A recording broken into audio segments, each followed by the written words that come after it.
Hello, everyone.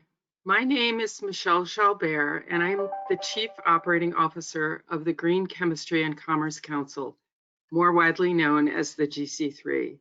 I am delighted to welcome you today to the 2020 GC3 Virtual Roundtable. I know we have many members on this call, but for those who don't know us, the GC3 brings together more than 125 companies spanning the entire value chain, from the smallest startups to the largest retailers, all working together to accelerate the commercialization and adoption of green chemistry. Normally, we would be gathering in person for this event, bringing together the entire value chain for robust discussion and dialogue to further our collective mission. We are very grateful to our host sponsor, BASF, for pivoting with us during this pandemic to reconfigure this as a virtual gathering, which will extend over the next 6 weeks. BASF has long been an active, engaged member of the GC3 and a fantastic partner in putting on this roundtable. We also appreciate the support of our sponsors of our 3 overarching themes: innovation, collaboration, and commercialization. Dow, Johnson & Johnson, Procter & Gamble, Lego Systems Incorporated, and RB are also longtime GC3 members, and we appreciate their support of our innovation series this week.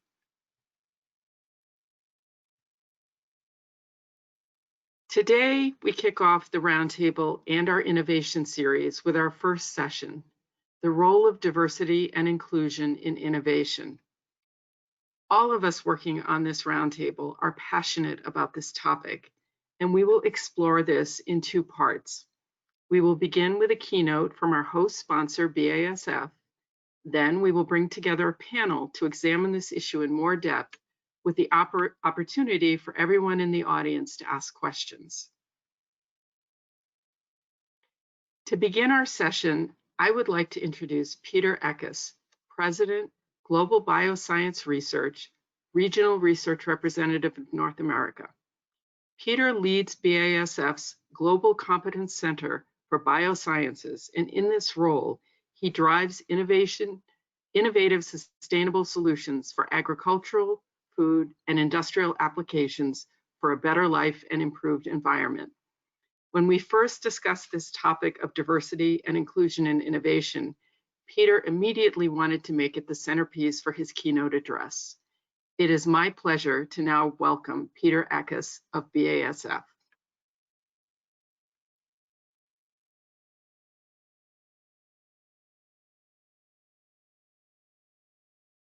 All right, I hope you can hear me. Can you hear me fine? Terrific. Wonderful, thank you very much. It's a great pleasure for me to join from BASF side. I think we are proud to be host of this event, and particular since it is covering a topic that I think today is of really utmost importance. I've been with innovation at BASF for 3 decades. And it is really a topic that is very close and near and dear to my heart. I want to share a little bit my insights that I got over the years and to really highlight why this topic of diversity inclusion is so important for innovation. And on the other hand, also to make clear what are the things that we have to do and need to do in order to be at the end not only more diverse and more inclusive, but really drive innovation successfully. Jennifer Jacek will help me to drive the slides. Jennifer, if you could please, open the first slide. Can you see the slides? Wonderful. So please, Jennifer, if you would move to the next slide.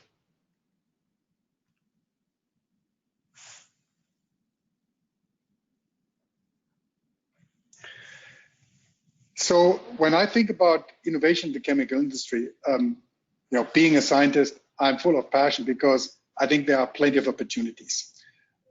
Plenty of opportunity, because I think today we are really facing global challenges that need solutions. If we look at the future of having 10 billion people on this planet, when we look at a world population that will be increasingly in big urban cities, a significant increase in energy consumption, and also the need for more food. For me, from a perspective of science, my heart is full, because I really see that our industry will be key in really providing the solutions to overcome these problems. And so in that aspect, I think the chemistry is really an enabler for many of sustainable solutions that are needed in the future. This is also, I think, for a good reason. If you move please to the next slide, that BASF has put the topic of sustainability in the center and the core of our purpose. So our purpose today is we create chemistry for a sustainable future. And I think what is, for me on this journey, being in the industry for 3 decades, I think a real shift is that as a company, we have hardwired this topic really now in our strategy and put it a lot of tractable, traceable elements to our strategy to make sure that we are really living up to this purpose. Now it says we create chemistry for a sustainable future. If you move to the next slide, please, Jennifer. I think a key here is we, because innovation is not an abstract thing. Innovation is made and done by people. And so I think what we are as a company, and I think all companies are critically dependent on, is on the really bright minds of our people that drive these sustainable solutions and tackle the global challenges that we are facing today. Now, this we is decisive for really the course of action, and that we actually can live up to the expectation that society has and also that we have. Now, yeah, please, if you move to the next slide. Now, the ability to innovate very much depends on the diversity of perspectives and minds. And the way I look at it, there's really a genius that really makes breakthrough innovations or inventions. Usually, today's new solutions are a combination of many new ideas that are contributed by multiple people to make something happen. I think there's really good evidence and strong evidence that companies with diverse workforces are clearly more innovative. And the science, I think, shows that there's roughly a 2-fold increase in innovation by those companies that have a more diverse workforce. And personally, I have to say, looking at now a 3-decade span work at BASF, I recognize, and this was a journey of my own, that yes, sometimes in homogeneous teams, you come relatively quickly to solutions, and it's satisfying that you are quickly actually coming to a solution. But when you really want to start new avenues, then actually the diversity of teams is really paying off. It takes more forming and storming, but at the end, the output is clearly better. So I think at least today, it is very clear for me, and this is also my experience within BASF, is diverse teams are really better in innovation. So what is the status today, and where are we actually? When we look at the population first in the US, you see that roughly we have a 40% really composition of today's population in the US that is diverse. Now, if we look into the future, it's very clear that the diversity of the population will further increase. Now, this is the representation of population. So how does that now look in the fields of science and engineering? If you move, please, to the next slide, Jennifer.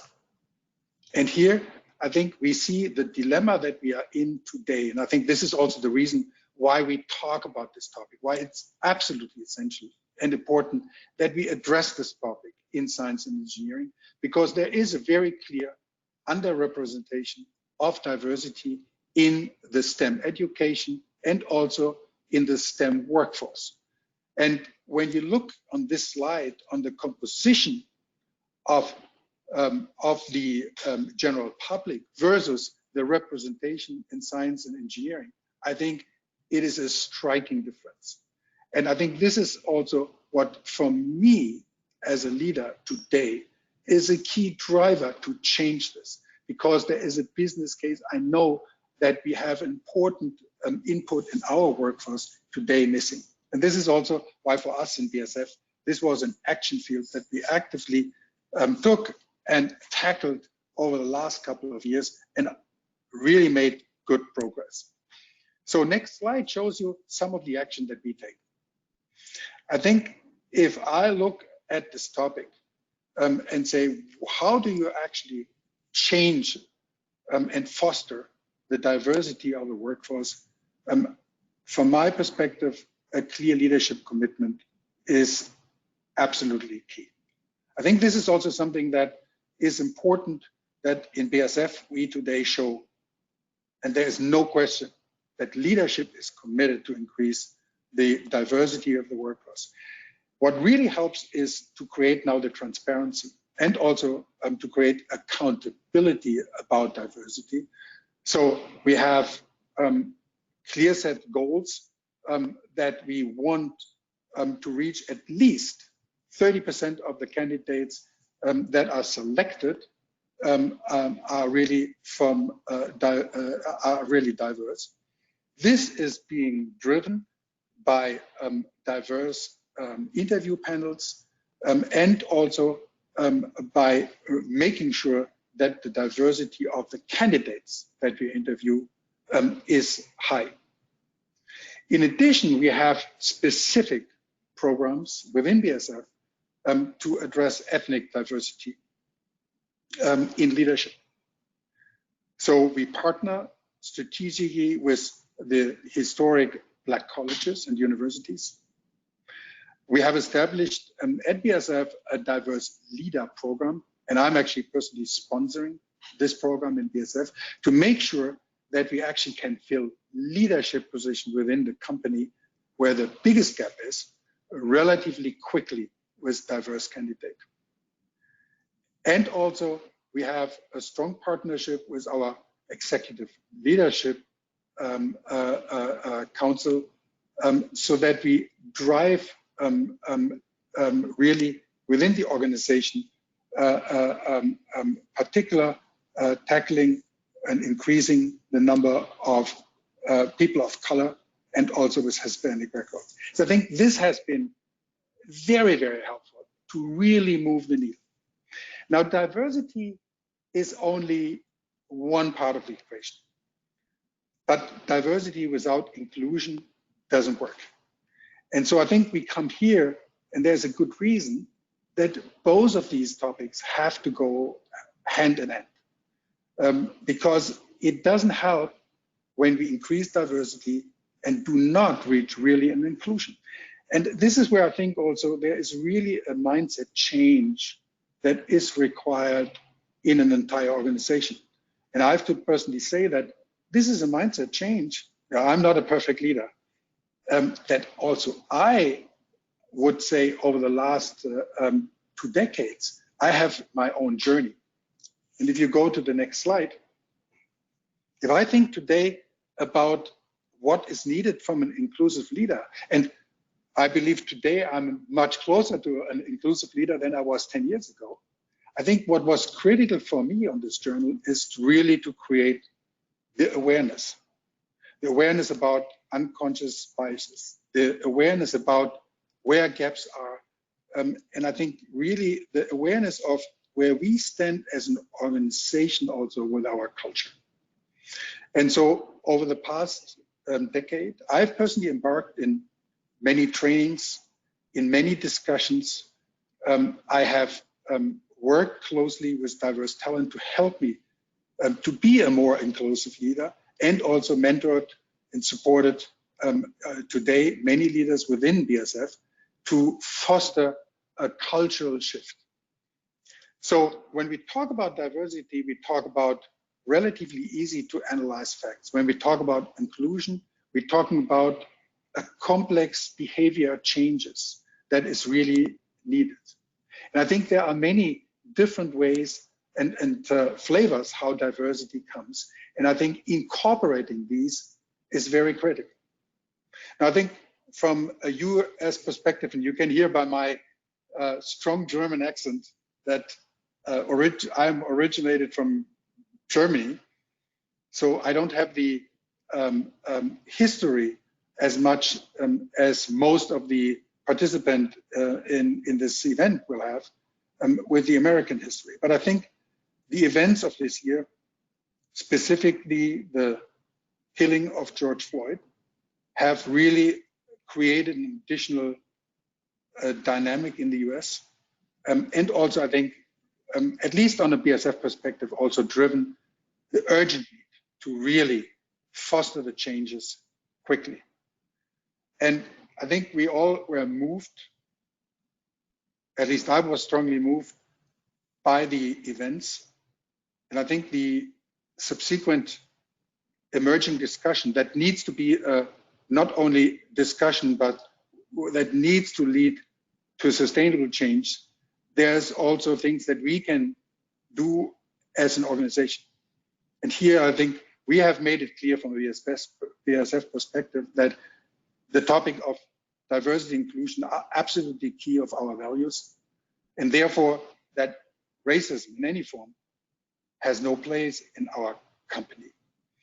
Now, this is an easy to make statement, but I think what was very important, this was something that was, I personally say, a great experience to partner with Pat Rossman that will lead to the discussion and panel discussion later on. We really took this, these tragic events as an opportunity as a company and engaged in very systematic, courageous and compassionate conversations, as we called them. So we had discussions, over 50 discussions with over 100 people in each of these discussion rounds, where people were sharing, where do we stand as an organization? And I think there is light, there was shadow. But the one thing that at least I would say that it clearly also came to our recognition that we are in the terms of diversity and inclusion, not where we need to be as a company. So this is where these courageous and compassionate conversation has led to an action program, because the first piece was listening and really understanding where we are. The second piece was looking on partnering, but then the third piece, the most important piece, was deriving action. And here you see the 6 action areas that we developed. Again, leadership, action and commitment is on top. The second topic is really a more systematic cultural education regarding the topic, making the concepts of unconscious biases and training about inclusive behavior more systematic, creating a set of KPIs, of key performance indicator, that we can track and also keep the organization accountable, and also adjust further our talent acquisition and development practices to really foster more diversity and inclusion.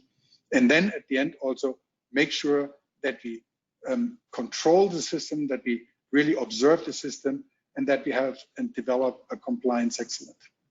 And last but not least, it is important that we further foster the community, because we have seen that in those sites and locations where we have really strong communities also,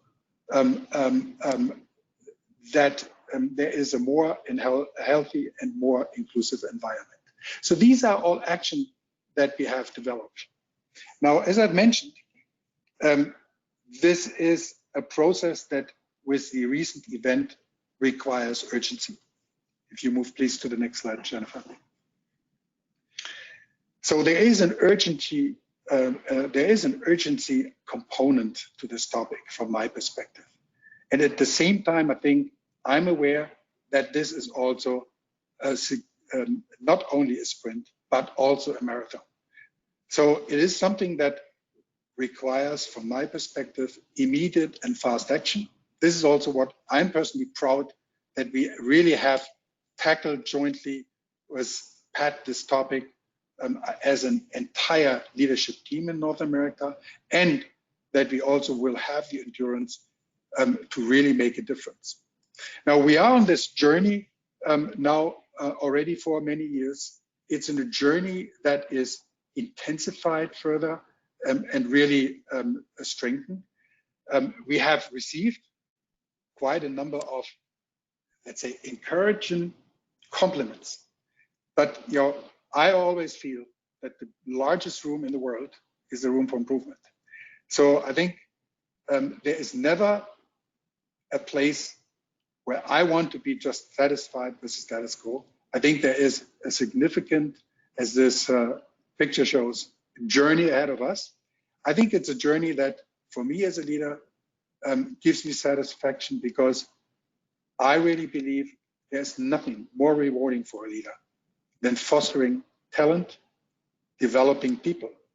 And the way I look at it as a father of 3 kids is, if you go just to the last slide, Jennifer, I'm thinking about the workforce of the future. I want that the workforce of BASF in 2040, that these are the new recruits that we will bring on board, that we will have a more diverse, a more inclusive environment. And there's a simple reason. I want that BASF continues to be a successful company. I want, and this is very close to my heart as a scientist, that our industry is further contributing to really develop the innovative solutions that our society today and tomorrow needs. With that, let me close my part, and thank you very much for having me. And hopefully this will stimulate a little bit the discussion, the panel discussion. Thank you very much. Thank you so much, Peter. I know you will be joining us again at the end of the panel for a question and answer period, and really look forward to that discussion. So Jen, maybe you can pop up our slide for the second part of this.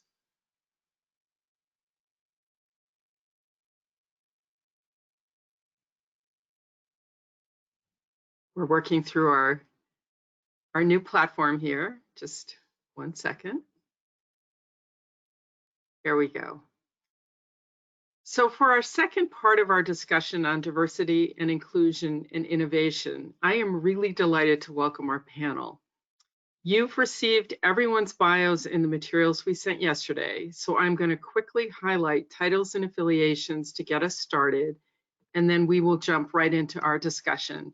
And if perhaps the panels could just turn on their cameras when you're introduced, so we will have everyone on the screen by the end of my quick list here. So our panelists include Dr. Sherry Ann Burnett Bowie, a physician as well as Associate Director, Center for Diversity and Inclusion at Massachusetts General Hospital. Eunice Heath, the Corporate Director of Sustainability at Dow, and Dr. Carl Reed, Executive Director, the National Society of Black Engineers, otherwise known as NSBE. Let me also introduce the moderator for our session, Pat Rossman, Chief Diversity and Inclusion Officer, North America, BASF. So do we have everyone? Where's Sherry Ann? Do we have Sherry Ann? Yeah. There you are, good. All right, let me pop off screen and turn this over to Pat, and thank you all. Thank you, Michelle, and thanks everyone, and welcome. I just wanted to check, I was having trouble with my audio. Can you hear me all right? Okay, good, thank you. So welcome everyone. This is it is always so great to partner with Peter Eckes. He is just an incredible force at BASF and in the industry.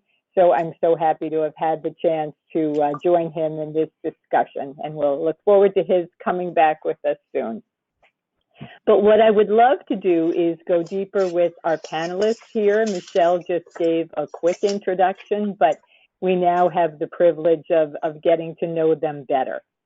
So what I would love to do to just sort of go around the room, right, as if we were all in the same room, that would be nice, and just ask each of you, and maybe I'll start with you, Eunice, and then we'll go around from there, just to share a little bit of your personal and professional assessment of the role and value of diversity and inclusion in innovation. And as you do that, thinking about, the biggest threats to innovation as well as the biggest opportunities.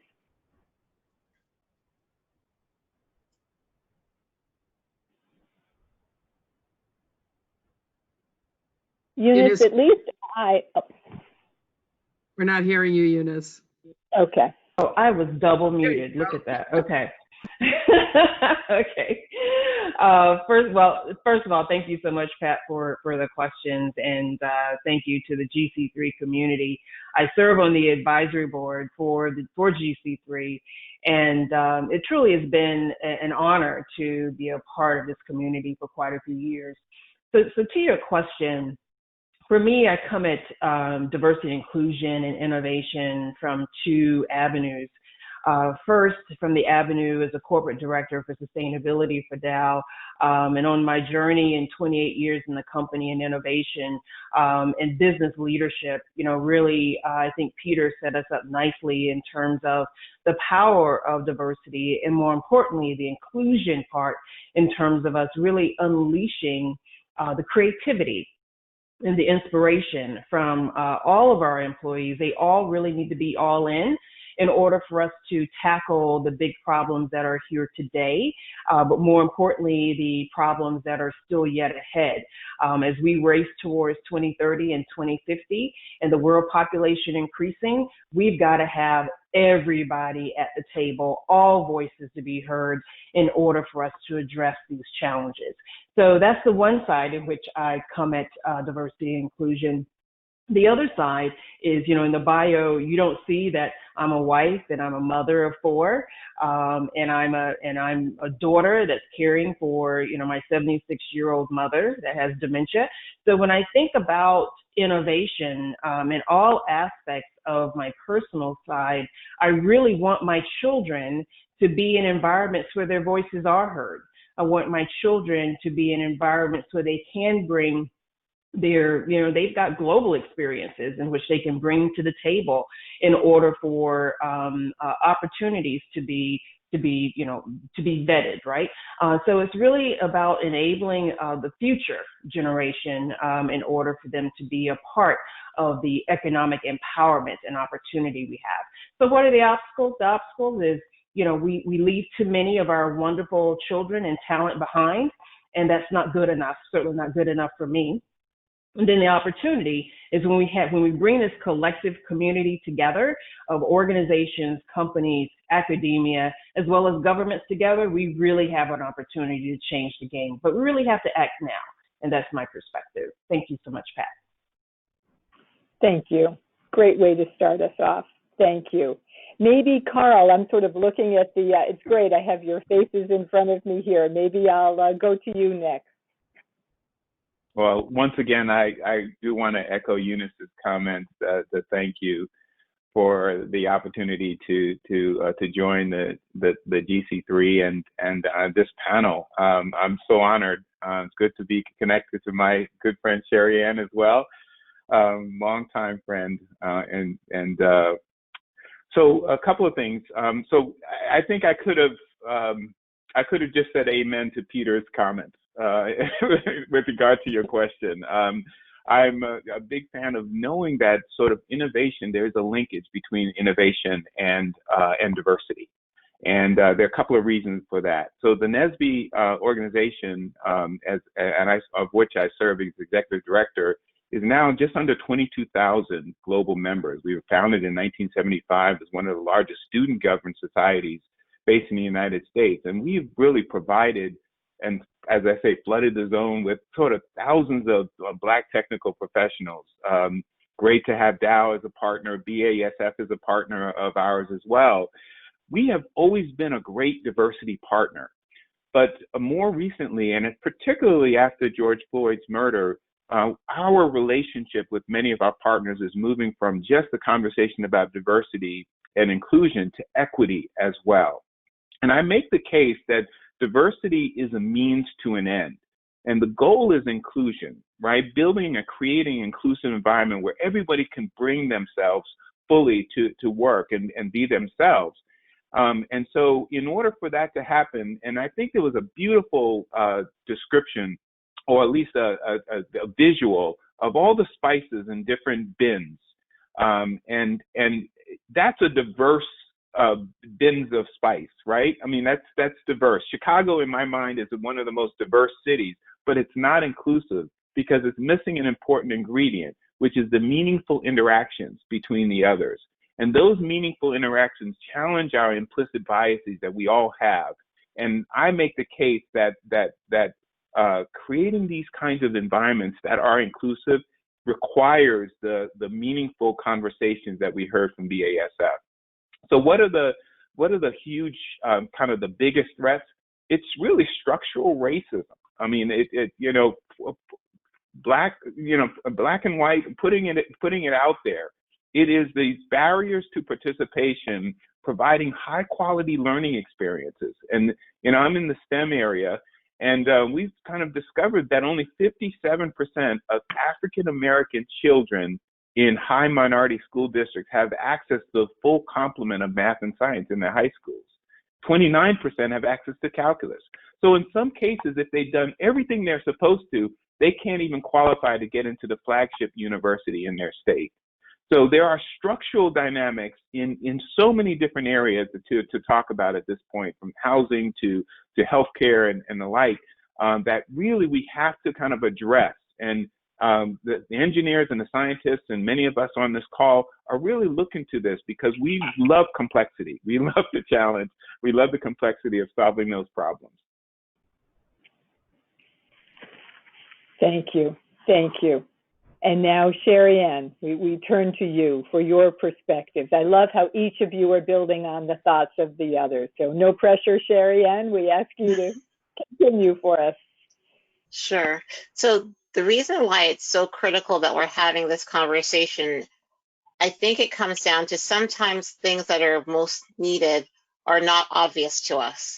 And what we've learned in terms of the work that I've done around unconscious bias or power of privilege, our identity that provides the most power, we can sometimes be blind to that.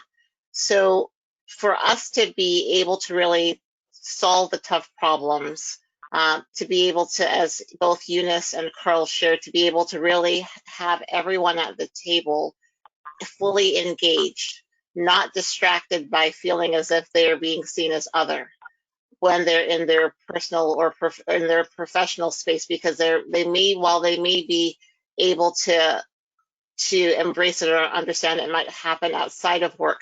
When it happens, when you're reminded of your otherness within the workspace, that is something that takes away from performance and with satisfaction and with belonging. So these are the reasons for me why we have to be both recognizing the challenges that exist currently in our spaces and then being very deliberate in addressing them.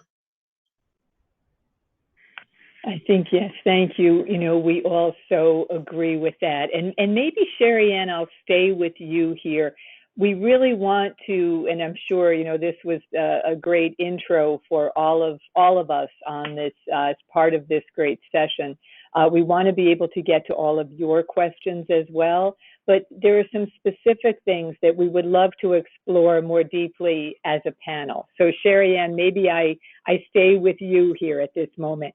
But, we think of your background, right, and Mass General as one of the first academic hospital-based centers in the country dedicated to really building a core of understanding around both diversity and inclusion.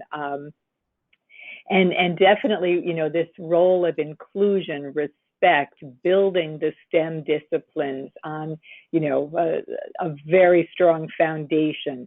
In your role, you do a lot of work with unconscious bias education, and you gave us a little bit of the tip of the iceberg there, in your opening. But how is deepening that understanding of real unconscious bias? Not the kind that people use as like a get out of jail free card, that sense of, oh, that's not me, that's my unconscious bias talking. It's like, no, go deeper than that. So, how are you really looking at touching unconscious bias as key to, advancing the success of underrepresented groups? So I might even take a step back, Pat, and anchor the reason for really being deliberate around unconscious bias education in terms of patient care.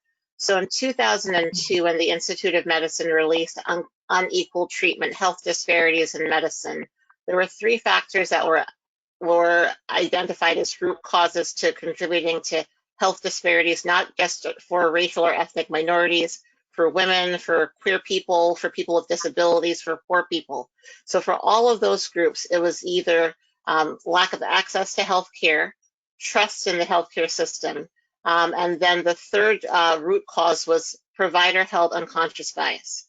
And that there are again, who we lean in, both who we lean towards and who we feel distance from, that contributes to who is referred for transplant, for cardiac catheterization, who's given pain medication, so that if we are going to really be able to provide high quality care as providers, that we have to be able to recognize what's a barrier. And then secondly, in terms of really thinking about URM, underrepresented medicine, Black, Latinx, and Indigenous individuals, and how we increase our recruitment and retention of people from those backgrounds, keeping in mind that right now there are fewer Black men in medical school now in 2020 than there were in the 1960s. And just sit with that for a second, with the fact that 33% of our community identifies as Black, Latinx, or Indigenous, and yet only 6 to 7% of faculty at medical schools come from those backgrounds. We have a huge disparity. So I'm very involved in our recruitment efforts at MGH, at Mass General, in the Department of Medicine, and across the hospital. And it's very hard to take this concept that we are not seeing people, or that even maybe the flip side, we're treating people differently based on packaging. It's very hard to really embrace it without doing exercises where you're faced with it. So after I did this exercise in the past, and then I've expanded it, and I provide it as a training for for our different selection committees. And it's that classic exercise where your CV is the same, exactly the same, and the only thing that's changed is the picture on the CV or the name. And when I do this exercise, I do it with 10 people, men and women, no one who's non-binary thus far, and with people who are either white, Black, who appear white, Black, Asian, South Asian, or Latinx. And it is stunning.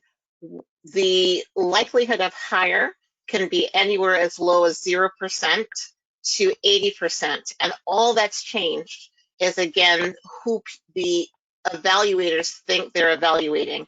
But I think maybe even more concerning, I ask the evaluators to give 3 adjectives to describe the candidate sitting in front of them. And again, the person who scored 0% has been described as unmotivated and vacuous, and the 80% likelihood of hire candidate has been described as motivated, hardworking, brilliant. So this exercise, which I do repeatedly, and if I don't have the ability to do it, I present the data to members of our faculty and as many people as I can touch. it brings now into reality how these unconscious associations that we have, how they then translate into actions that I think none of us would want to be doing. That is so compelling. And I find, we at BASF too, we so wrestle with this, right? Where is there value in, because your exercise almost says, we mask diversity and then, we see everyone as they truly are. And what we're trying to say is, how do we fully embrace and appreciate diversity, right? Because that exercise you go through should not be happening, and it continues to happen. And I think maybe that directs, so what you're describing is a need for, a full court press, a real team effort to address this. Eunice, one of the fun things of moderating this panel is getting to know your background, right? And learning more about what you bring to this discussion. And Eunice, when I look at your background, and it crosses, from sales to government, so many different areas, but it keeps coming up, your commitment to improving public-private partnerships to really drive change with an intensity of focus in the STEM disciplines, to really address the disparities that Sherry Ann talked about when you look at population and you look at representation. So Eunice, could you tell us more about where you think that collaboration is best fostered, knowing the people with the expertise in this forum? We span the public-private sectors. How do we come together differently? Well, if I think about my early years of coming into the company, and like I said, 29 years, it'll be 3 decades, as Peter said, he's 3 decades at BASF as well, in January of next year. I was a NSBE president at the University of Florida. All right, go NSBE. And, I think about those that came before me, that encouraged me to get into engineering, and my emphasis and my love for math and science and chemistry. It breaks my heart when I hear what Carl shared in terms of the data points of the number of schools that students, despite all that they will do, despite all of their parents will do to make sure that they finish high school with excellence, they still may not qualify. And that is a disparity that none of us as leaders today, and as for future in supporting our future leaders for tomorrow, can accept. So for me, that's where it starts. I don't accept that. So my early days of partnering with nonprofit organizations actually started with NSBE. Dow has been a long-time corporate partner of NSBE, and so partnering with NSBE with regards to the summer engineering experience for kids, and seeing the light bulbs go off for 3rd to 5th graders that never even thought that being an engineer was possible, but they're being taught and mentored by engineers that look like them. And for me, coming into Dow, when I came into Dow, my recruiter looked like me, right? As I further advanced in the company, other leaders looked like me and could show me and help me to pave the way and mentor. Of course, I have many mentors that are white male in the company, outside the company, and from other geographies as well. But when you as a child, a young teenager, see people that look like you see that it's possible. So I also, with our Dow Foundation and our Global Citizenship Strategy, work to partner with Project Lead the Way. So for those that may not know Project Lead the Way is a nonprofit organization that is really focused on K to career. So not every child is going to go to a 4-year university. Not every child is going to press on and get that engineering or that PhD scientist degree.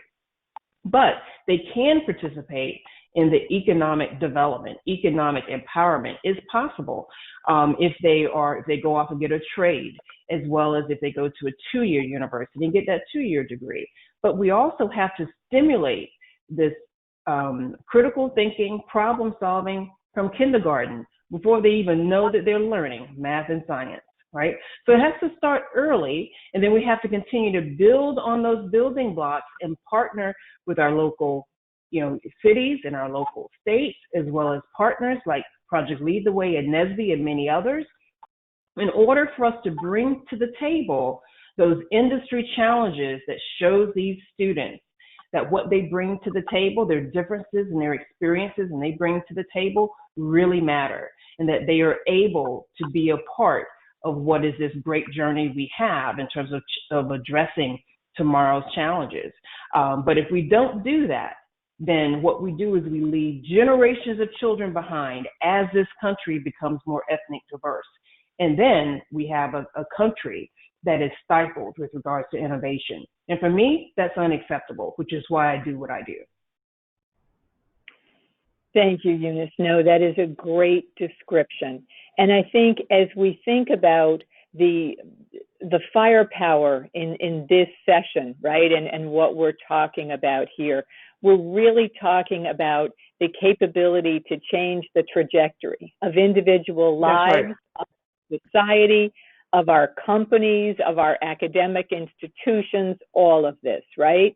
And so, Carl, that I turn to you, right? Because what Eunice is describing is somewhat reflective of something that's very key to innovation, which is risk-taking. It's talking about taking, a risk on people.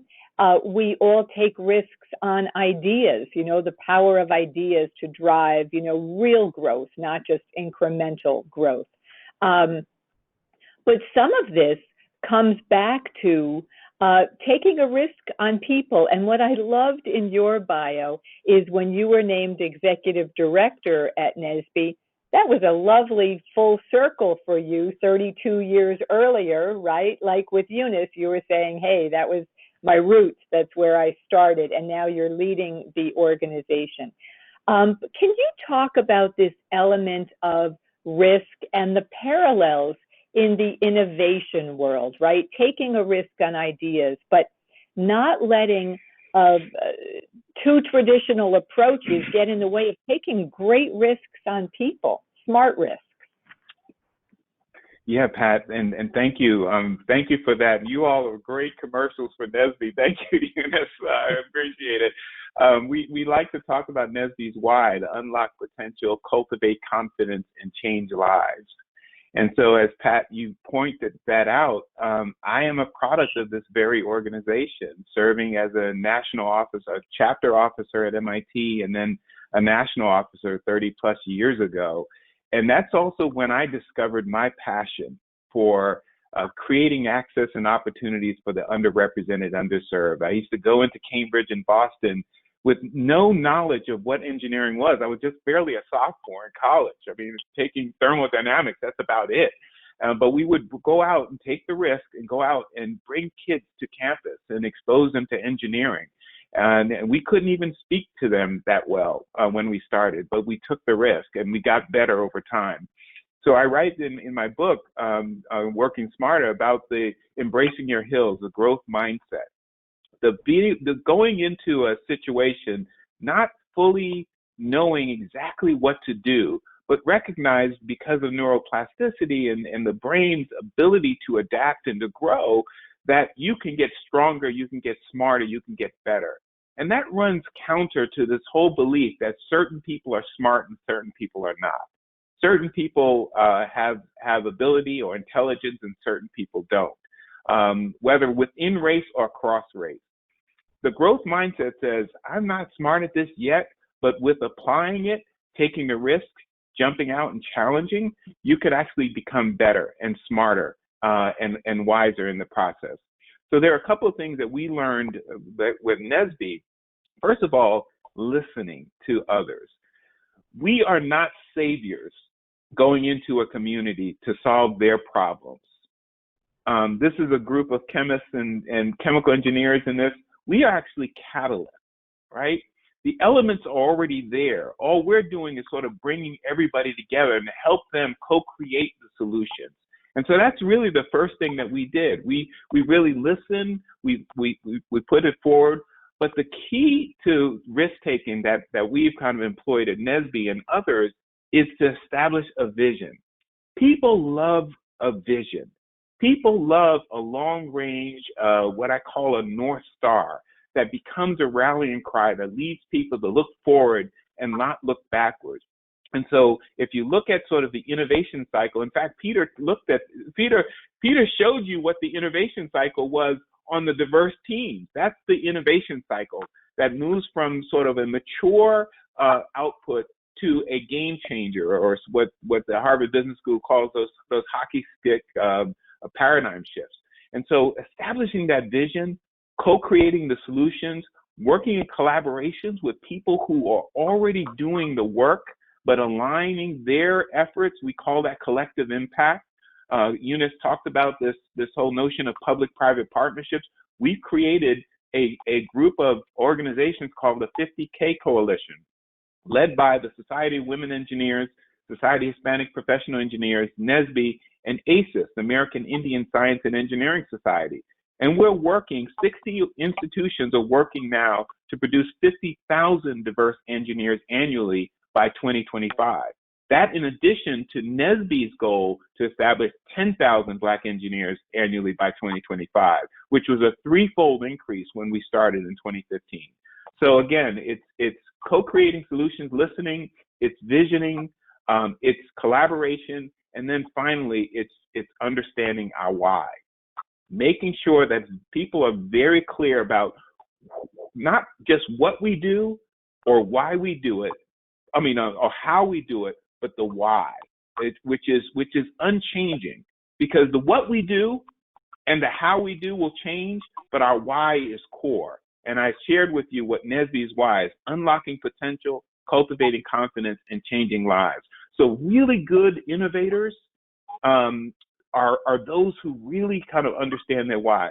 And Pat, one of the things I'll just point out, and I meant to mention in my opening remarks, if we get more people from underrepresented groups in the innovation economy, it's estimated that innovation in the United States will be quadruple, 4 times the innovation. And innovation is key, right? $8 trillion of our GDP is associated with intellectual property, innovation-driven industries.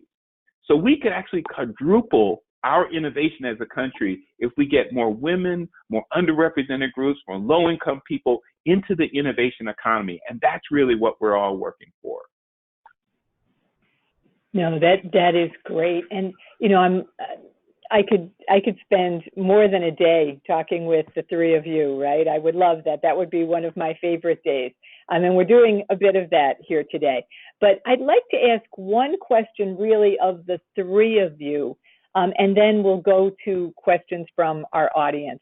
But it's, when we think of this, right, what are, if you had the opportunity now, and you do, to say to this, august group of people listening to our conversation, there's one thing that you should do, be it a structural change or, to make that link between diversity, the inclusion of ideas, right? Growth, innovation.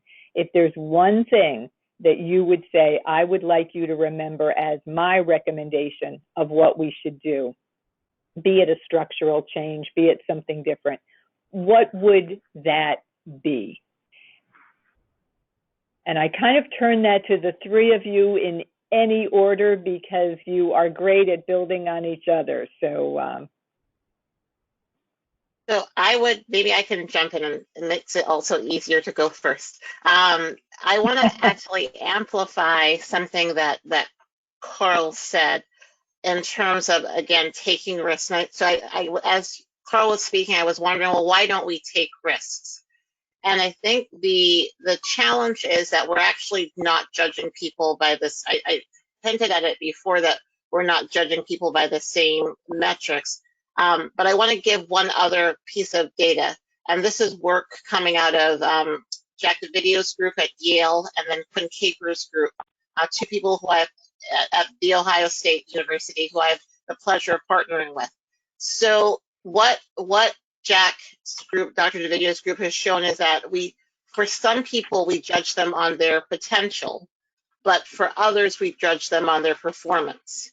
And understanding that happens when, in particular, when there's a bit of uncertainty, and a lot of times we judge people of color, Black and Latinx people in particular, on their performance, and we judge white candidates on their potential. So I would like the audience to really think about that and chew on that and think about how that reflects or manifests in their day-to-day operations.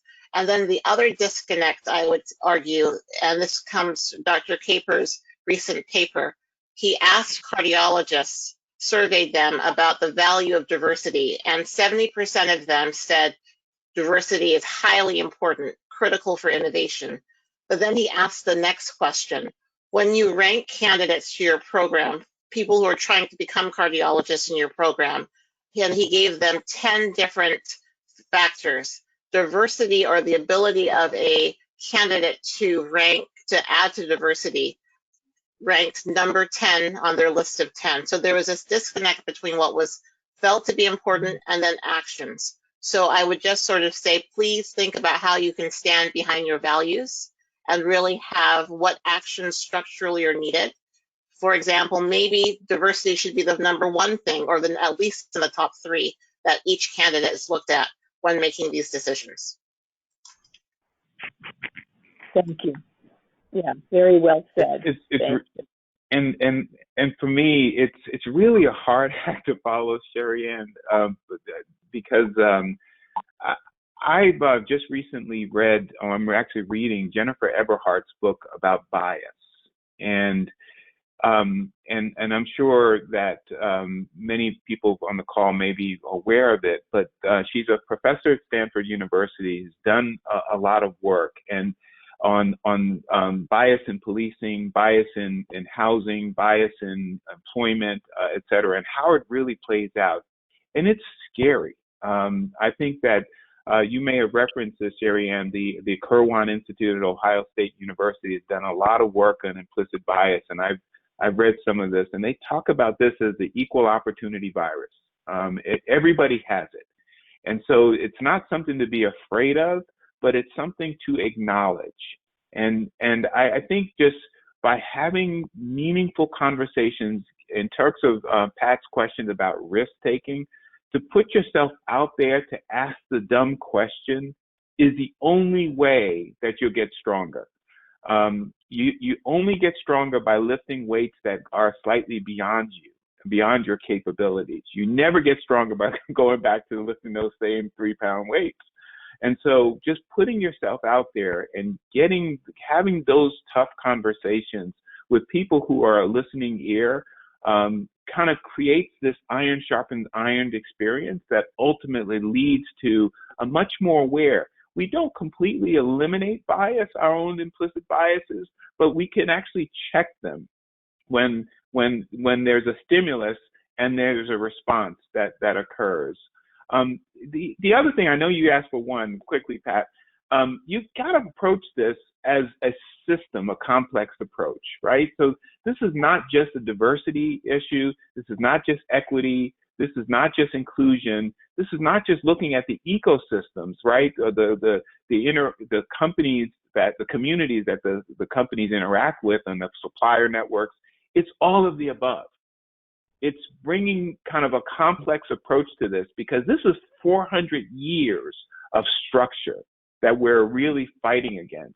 And so it's going to take what Simon Sinek calls the infinite game in order for us to really make progress in this area. Wow, so that really is difficult to follow that that act. But yeah, you set me up nicely there, Carl. That's actually why I jumped in. I know you did. So when I look at this as we begin to close, I reflect on the journey that we've been on in Dow for many decades, but certainly very intensely over the course of the past few years. We named our first Chief Inclusion Officer, Karen S. Carter, a few years ago, and a very good friend of mine. And when we take a look at our inclusion strategy, inclusion is one of our 4 pillars within our ambition in the company. Innovation, sustainability, and engaging with our customers very intently are the other 3. But inclusion really is embedded in each and everything that we do. And when we think about the fact that, how can you really come to work and be safe if you can't trust the person that is supposed to keep you safe as well, right? So from a safety standpoint, and certainly as we're addressing innovation. But if we think of it this way, that we cannot get to a sustainable future without an inclusive future. So if we don't have inclusiveness, and we do have to address the systematic issues that have gotten us to this place.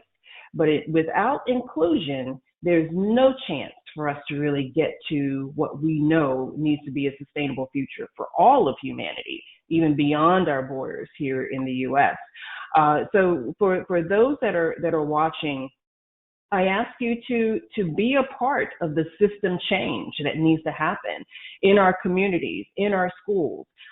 Every child should have the opportunity to have a very solid education that is rooted in STEM. If anyone has a smartphone or anything versed in terms of technology, it's going to require all of our children to be a part of that future and where we're going. The other thing that I would say to all of us on the phone is that if you haven't read White Fragility, we're actually reading that book within Dow, many of the various work groups. It does require those courageous conversations, putting those biases really out there and having very open conversation. I never thought in my 30 years now in Dow that we would be having and have the opportunity to have these conversations, which is very refreshing, because then when you have those conversations and unpack the biases in which we come to the table with, then you can really start to see what the opportunities are for driving systematic change. So I invite everyone to really, you've heard a number of books here, I think, here this morning, that gives us an opportunity to have those very courageous conversations. And then maybe one last thing, Pat, is to really mentor someone that does not look like you. What an opportunity for personal growth.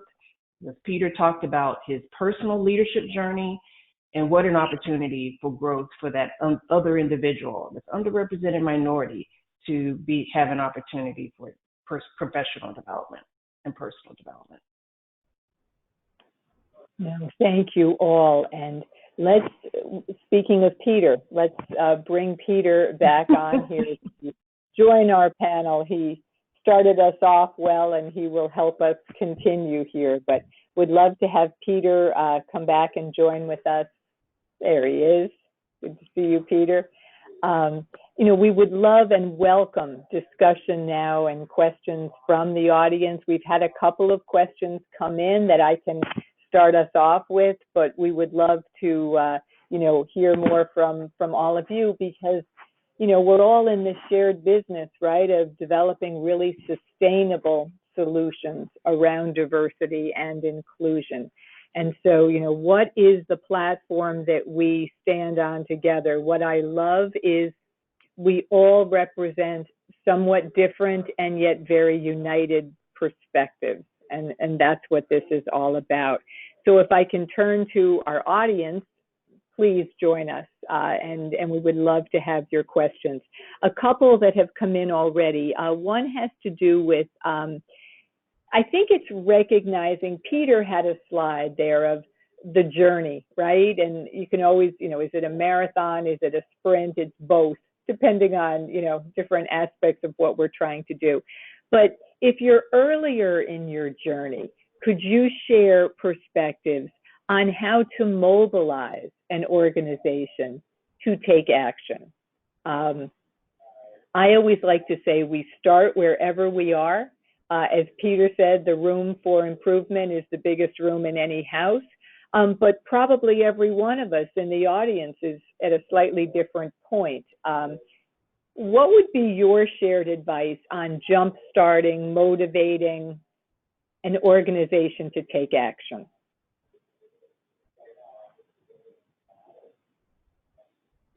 This is Carl.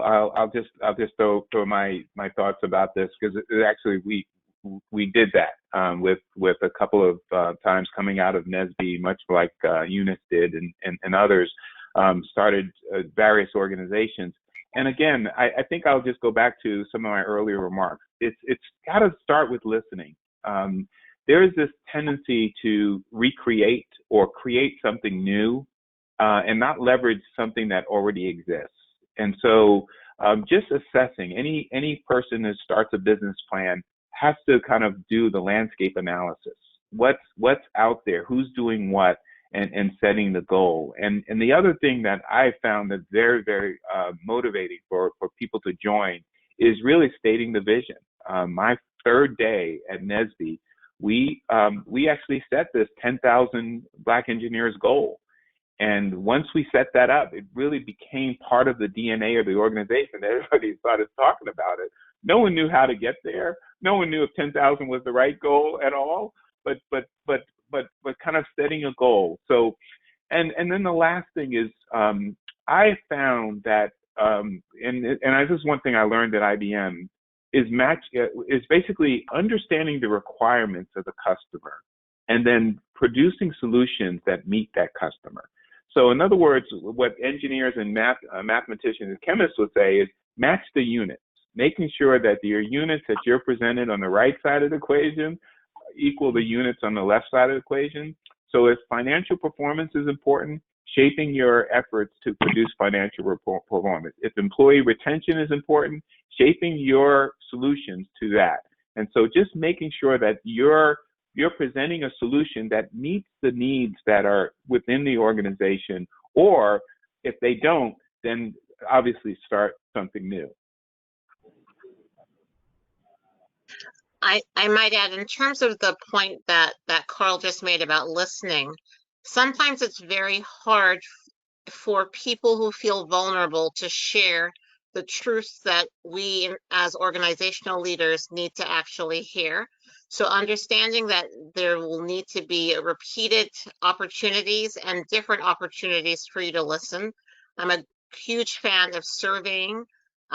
Anonymous surveys allow you to, again, people still may not feel fully comfortable, but that is an important mechanism by which to hear or really appreciate the sensitive topics in your organization.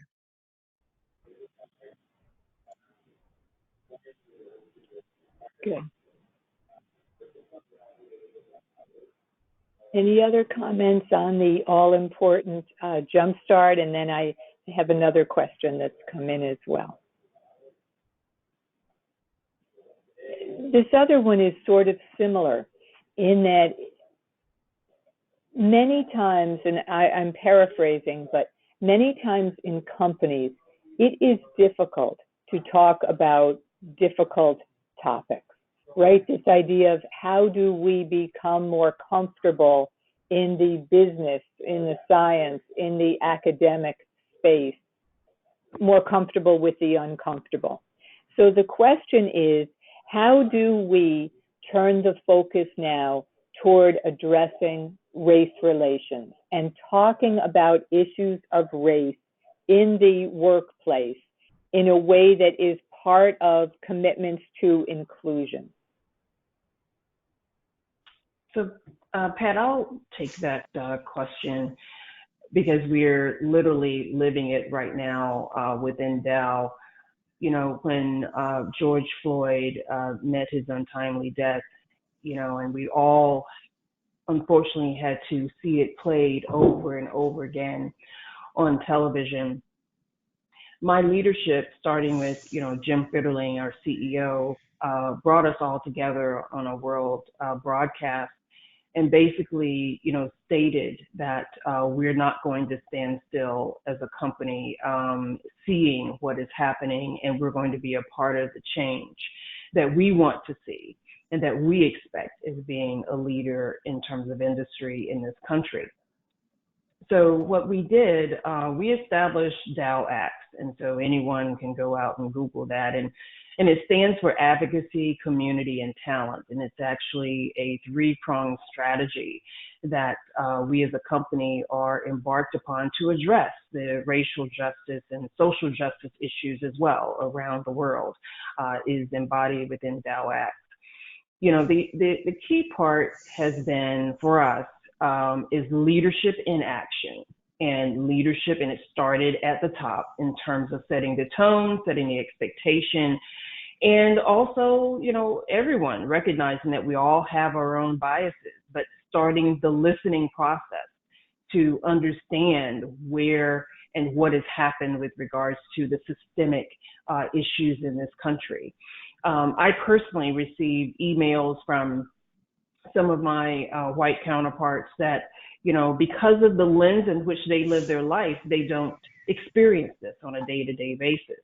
I have had the opportunity to share my own personal experiences that they were very shocked that I, you know, had ever experienced anything like being stopped by the police and without cause, right? Because I didn't belong in my fancy neighborhood and drive my fancy car, right? But it's having the conversations, bringing them into a forum that is possible. Jim Fitterling is also our executive sponsor for our Global African Affinity Network. And it has become the fastest and largest growing network within the company just over the course of the past month. And really the growth is coming from those that want to be partners, want to be allies in the journey, in the change, in their communities, and within the company, and within every aspect of what they touch from a professional standpoint.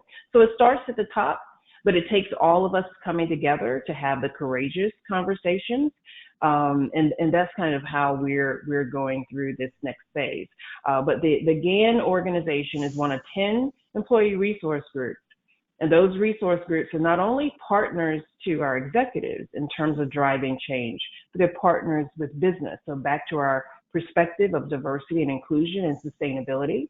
So as our businesses drive sustainability and solutions in sustainability, they engage with our ERGs.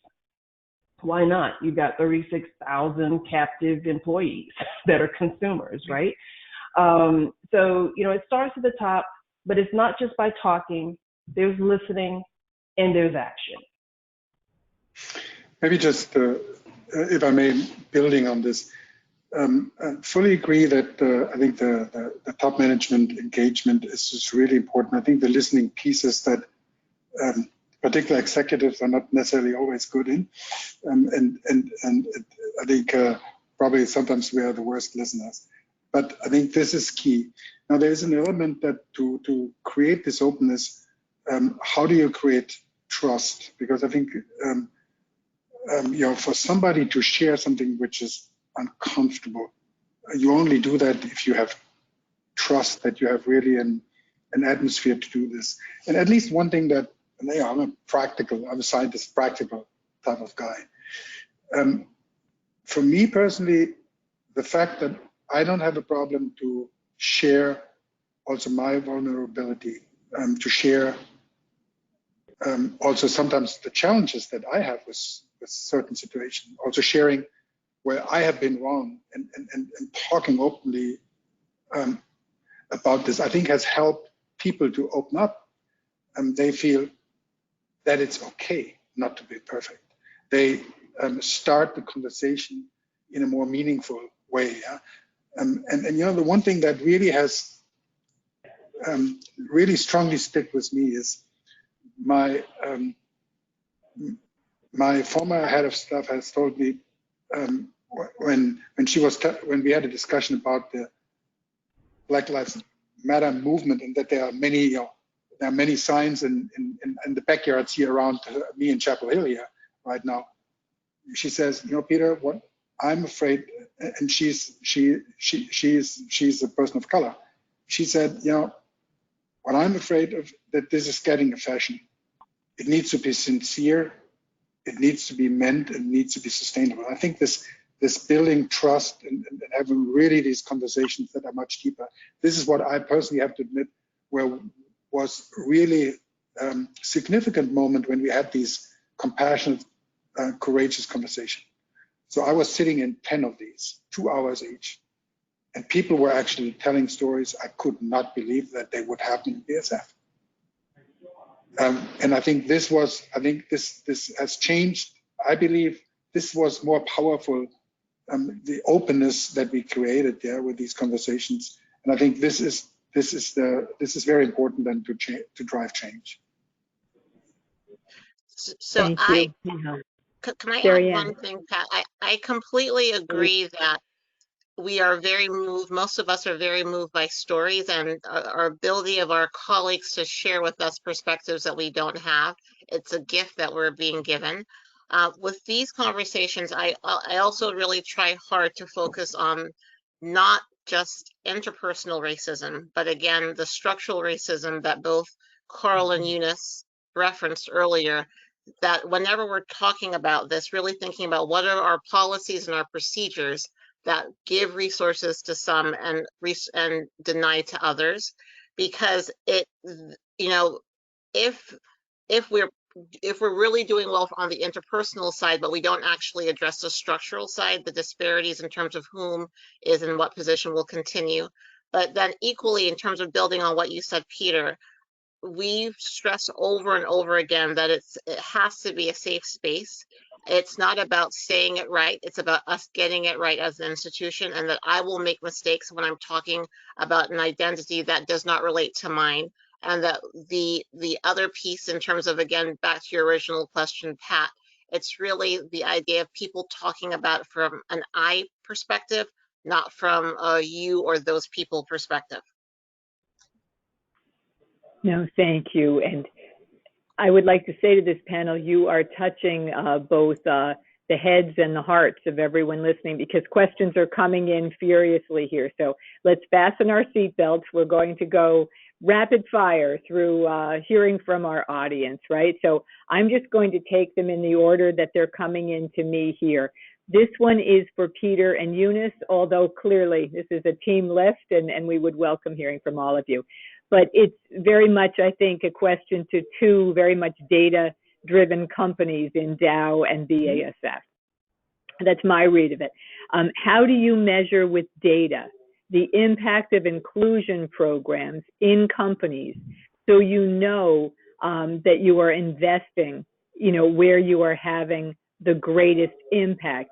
Is it possible to measure, you know, before and after? This is something Peter and I have discussed. I have some opinions on that myself, but I know Peter will take us there. So metrics. Yeah. So first of all, staying with the I. Yeah? So actually also partnering with Pat, I was one of the first people at BASF Corporation to have an inclusion pilot with my team, and the basis is some statistics, because there was really for our team a survey to basically mirror where we are. So I think there again, this is for scientists easy. The piece that is much more difficult, and this is where I think also Pat and I had numerous discussions, is how do you actually now change it? And this is the journey part, which is truly changing behavior. And the interesting piece is that this topic I have put in an action program. And actually, I had, and this was not because of this panel, but 2 weeks ago, a one-year review on this piece. Yeah, and again, I think we were discussing what are the elements that have changed, what action do they see in me? Yeah, and this is where I think really this is hard work, and it has to be driven by individuals. And I think what we can do as a company is create the platform that people get involved, get engaged, have the experience, and also then I think have this experience that a more diverse, inclusive a team is really just bringing better results. And I had that experience now many times, and this is also why I believe to this concept by heart. Yeah. So I'll add to that, and definitely there is a way to measure the performance and your impact based upon your actions. I mean, clearly when we talk about the diversity side and representation, there's actions that are taken over the course of, for Dow at least, when we look at Cater Career and where we're partnered, whether it's, Carl talked about NSBE, SWE, SHIP, all of the different partners that we have, and are we moving the needle? Is there something that we need to change or do differently in terms of partnering with the organizations, partnering with our strategic universities? I'm the executive sponsor for Howard University and Florida A&M University. Are we helping to retain these students as they come into the university, and with the various engagements with Dow or other companies in partnership with the various schools of either business or IT or computer science or engineering? Are we helping to retain these students towards graduation through into internship, through co-op, right? And so you got to be able to partner with your partner organizations and the universities to see if you're moving the needle, right? Because it's a long journey. Peter, I like your slide. It is a long journey, and it's certainly not a sprint, and there's patience required there. When we talk about can you measure the inclusive behaviors and the cultural change and the dynamic that occurs within a company or an organization, Dow does, we have what we call our voice survey, and we survey our employees a couple of times a year, as we do with customers as well. And really the whole intent there is it's anonymous, as Sherry Ann mentioned. So, it's an anonymous survey that enables us to get a pulse on whether or not we are truly changing the culture. And the organization has an opportunity to put into the survey what they want to see the leader to change, and the leader is evaluated as well. So there is a way of measuring. And then there's those soft measurements, because you can't measure how you feel in an organization. However, it'll come out in the hard surveys that are actually, and our employees have no problem expressing their opinion. So, we ask the opinion so that we can take action, and they know as leaders, we're going to take action, and we're going to ask the why. So if we come back to the organization for more detail, then we're going to ask the why so that we can get a little more deeper in terms of what the action can be. But it is truly measurable. The ultimate measurement is the growth and the profitability of the enterprise. And are we delivering on the overarching ambition of the company, mission of the company? That's the ultimate measurement, of course. Thank you for that. And I have probably a number of questions that we won't get to, and I think maybe what we can do is find a way to get answers to those who ask them. But there are two more that I think we can get to this is an overachieving panel, so I think we can get to two more. One of them is very much for Sherry Ann and for Carl, and it talks about how can people get involved in influencing policy. How do you, in your spheres of influence policy makers, specifically toward bringing more diversity into STEM? And are there lessons in what you do that the rest of us can learn from? So I'll maybe start, and I'll be brief. I think we have to write about it, and we have to be very clear in making the argument in a platform that can be widely accessed by others about how, for example, diverse physician scientists, how they impact what we do in our research domain. And I think it comes down to that. We have to, in terms of our hospital, so Peter Slavin, who's the president of Mass General, when he was the president of the Association of American Medical Colleges, I think informed by conversations that he had with some of our Black male residents about this dual reality of having to be clinically excellent while still grieving for Trayvon Martin and others who were killed. He took that information, and then when he had his platform, he used that then to really talk about the role of academic medical centers in social justice. So I think both writing and then understanding that our professional organizations have a key role in advocating for the change that we desire and that we deserve. Yeah, I'm a big fan of writing, just kind of really stating the case and being thought leaders in the space, but also leveraging it. Most of the companies on this call have a policy arm. And so just kind of leveraging what already exists. They already have relationships and sort of add to the policy agendas to ensure that you're sort of dismantling the structural barriers that influence young people, preventing them from getting high quality education and access to jobs and employment, et cetera.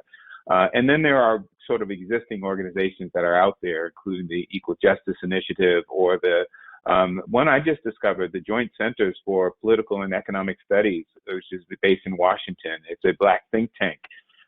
We're looking to partner with them and the Black Idea Coalition, which is another group that's actually having its launch tomorrow, blackidea.com, theblackidea.com.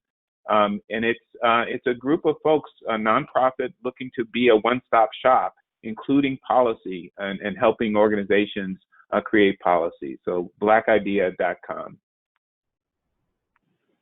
That's great. And I know Michelle is probably about to, bring out the hook and pull me off. But I think we have time for one question. It's a quick one, but I think it's a fascinating one as we all sit here in our, different places of working right now, right?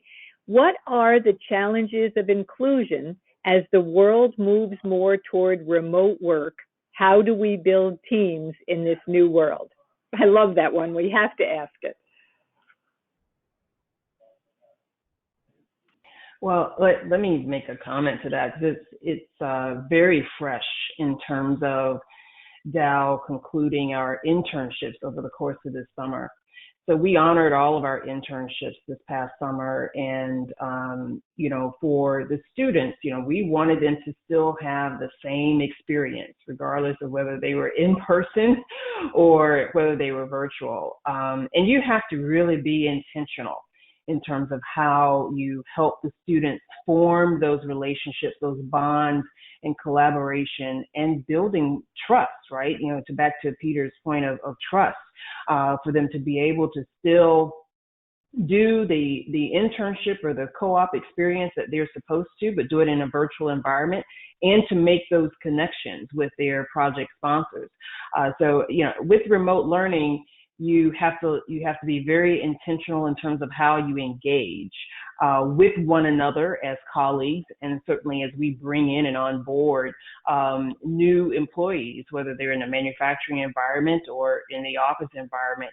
But it has to be intentional engagement, intentional participation with the individuals, because I don't foresee virtual work going away anytime soon. We're going to be in this space. And we do need to make sure that we're able to foster those spheres of trust as well as collaboration with our fellow colleagues. Thank you. Future-oriented words to end on. I can't thank this panel enough. I could spend the day or longer, so hopefully we get an opportunity again. Michelle, I don't want to hold us up. Well, it's really hard to even close this out. I am so grateful to everyone who joined us today, all the different perspectives. I really appreciate, I know some folks had some trouble logging in. So let me just say, as a follow-up, we will send a link to everyone who had signed up for the session to make sure you can see the whole discussion. We have recorded this panel, and we look forward to seeing everyone on Thursday of this week for our second session of the innovation series of this GC3 virtual roundtable. It's called Digitalization for a Sustainable Innovation. We have another great lineup of speakers on a cutting edge topic, and look forward to seeing you then. Thank you, everyone. Thank you.